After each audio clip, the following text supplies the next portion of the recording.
আমরা কাজ করতে এসে দেখলাম আমারই বন্ধু মোহিত, আমার সহযোদ্ধা, সারা জীবন আমরা একসাথে চলেছি, তার জমিতে পরিষ্কার করছে। বন্ধু, তুমি এগুলো কখনো থেকে কীভাবে করো একটু বলো দিনে আমাদের। এটা অনেক দিন ধরে 7-8 বছর পড়েছিল। আমার আব্বা হুম কিসের নিত না, আমাদেরও ডাকতো না, হুম হুম হুম একা একা পরিষ্কার করার চেষ্টা করতো। হুম হুম হুম হুম তা আব্বা মারা গেছে, তা আমার অনুভূতিতে একটু জাগ্রত হয়েছে যে আমার আব্বা চেষ্টা করতো, হুম হুম হুম। কিন্তু জমিটা পড়ে রয়েছে।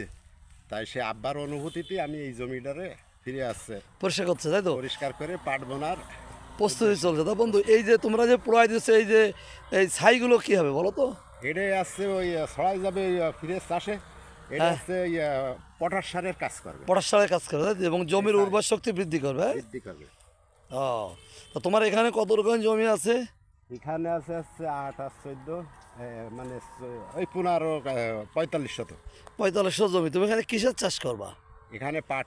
পাট এখানে খুব ভালো হবে, তাই না? হ্যাঁ, আর এই জমিটা তো এর আগে মোটামুটি কোনো ফসলই হতো না, তুমি হতো না। পতিত পড়েছিল, মানে জংলা পড়েছিল জমিটা। হ্যাঁ হ্যাঁ, এখন তুমি এই ওই কলমি টলমি ছিল। ওই ওই ওই কলমটা কি সব পরিষ্কার করে ফেলবো আস্তে আস্তে, তাই তো? ওটা আমাদের না, ওটা অন্য লোক। অন্য লোকের, তাই তো? আচ্ছা, তা তুমি এবং পাটে খুব ভালো ফলন হবে এটা আশা করছো, এটা আশা করতেছো। আসলে কৃষক তো এই দেশে অনেক কষ্ট করে, কৃষকের কোনো মূল্যায়ন হয় না। কৃষক যদি কাজ না করে এ দেশের ভদ্রলোক বলো যাই বলো না, তাদের মুখে অন্ন অন্ন যাবে না। কিন্তু এই কৃষকের মূল্যায়নের বিষয়ে তুমি কী বলতে কীভাবে দেখছো একটু বলো তো বন্ধু। আসলে তো কৃষক তো কাজ করা, ঘাম ঝরানো, এইটাই কাজ। হ্যাঁ। এদের তো কোনো ভাষা নেই, এদের বাকরুদ্র সৃষ্টিকর্তাই করে রেখে। হ্যাঁ হ্যাঁ হ্যাঁ হ্যাঁ। কারণ এদের ভাষা, এদের পাশে দাঁড়ানোর মতো এদের এদের ব্যবহার করে, কিন্তু প্রকৃত অর্থে এদের দরদ করে এদের এগিয়ে নিয়ে যায় না।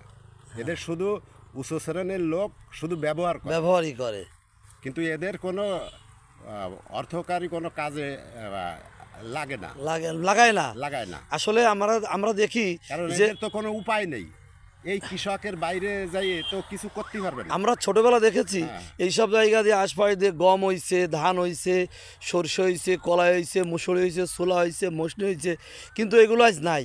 এই যে আমরা দেখেছি সব জায়গায় আমাদের সারা মাঠব্যাপী সরষে হয়েছে এবং তিল হয়েছে, সারা বছর ওই তেল আমরা খেয়েছি। কিন্তু এখন আমরা যদি একদিন তেল আমদানি না করতে পারলে আমরা চলতে পারে না।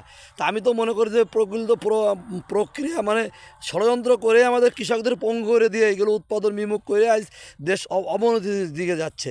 তুমি কি মনে করো? এটা অত্যন্ত সত্য কথা। আমরা আমাদের বিদেশের উপর নির্ভরশীল, তারা আমাদের যাতে জিম্মি করে রাখতে পারে, এই সাধারণ উপশ্রেণী লোকেরা সেইটাও চাই। আসলে তো আমি দেখলাম সরিষা যদি হয়, যদি মসনে হয়, যদি তিল হয়, তাহলে আমরা ওই তেল তো সারা বছর খেতে পারি, আমার তো আমদানি করা লাগে না।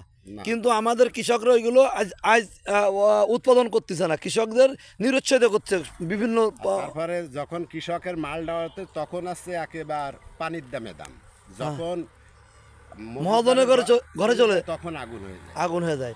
এর ছাড়া আরেকটা সমস্যা, এই বড় সমস্যা আসছে এইটা। এইটাই। তাহলে কৃষকের পণ্য ন্যায্য মূল্য যাতে পায় সেটা গভর্নমেন্ট নিশ্চিত করতে হবে। করতে পারে না, তাই অনেক সময় কৃষক ঝরে যাচ্ছে, ঝরে যাচ্ছে। আর দেশের ক্ষতি হচ্ছে এতে সার্বিকভাবে। কারণ আমরা আমদানি নির্ভর জাতি হিসেবে পরিণত হচ্ছি। আমরা যদি নাকি আমরা যদি নাকি সয়াবিন তেল আমদানি না করতে পারি, আমাদের সয়াবিন তেল পাওয়াই যাবে এবং মারামারি হয়ে যাবে তেলের জন্য। যখন শস্যে সিজন ওঠে তখন 2200-2300 এরকম দাম, আর যেই মহাজনের হাতে চলে যায় সেই চলে যায় 4000 টাকা। দেখিস, এটা ষড়যন্ত্র এটা। আচ্ছা বন্ধু, তোমার পরিচয়টা সুন্দর করে তুলে ধরো। আমি শামীম আতিক মহিদ, আমার বাড়ি উজিরপুর, নড়াইল পৌরসভা, 8 নং ওয়ার্ড।